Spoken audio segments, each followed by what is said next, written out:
Hyundai Elantra. So push start installation with remote start. Version 2 itong kinabit natin. May kasama ng key fob to, 2 pieces. And then may kasama na rin itong mobile app control na pwede sa iOS or Android devices. So same lang naman sila ng function. Pwede kayo mag-lock, pwede kayo mag-unlock, pwede kayo mag-trunk release sa mga sedan. So same lang yung sa application. Ang kagandahan lang ng may mobile application, if ever mawala itong key fobs nyo, which is 2 piraso, malobat, masira during the travel, may backup kayo, which is yung mobile application natin. So if ever naman mawala yung ano nyo, yung cellphone nyo mismo, redownload nyo lang sa ibang device, lagi nyo yung account na binigay namin sa inyo, then magagamit nyo na siya, magagamit nyo pa rin yung sasakyan nyo, mabubuksan nyo, mapapa-start nyo siya. Okay? So, pwede naman siya i-log in on multiple devices as long as nasa inyo yung phone and username and password. Okay?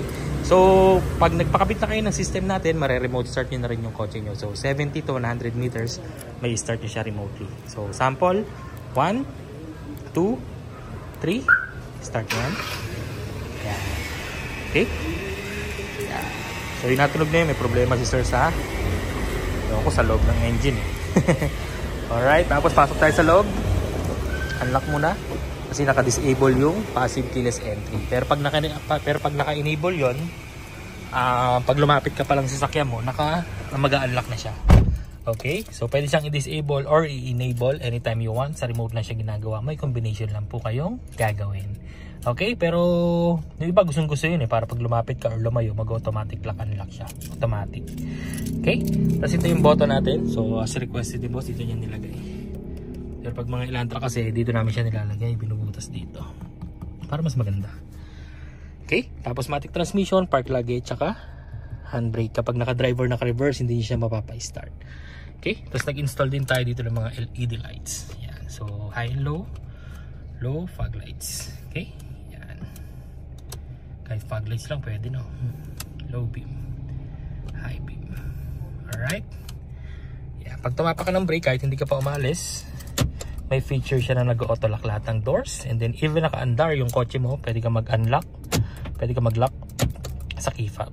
Okay? So for example, may bibiling ka lang saglit sa mga 7-Eleven, mini-stop, iwan mo na naka-andar yung auto mo, ilock mo na sa labas, magagawa mo. Kasi sa ibang kotse or sa ibang system, hindi pwede yun. Kailangan nyo pa kasi siyang patayin para may lock nyo siya from the outside. Which is, para sa amin, inconvenient.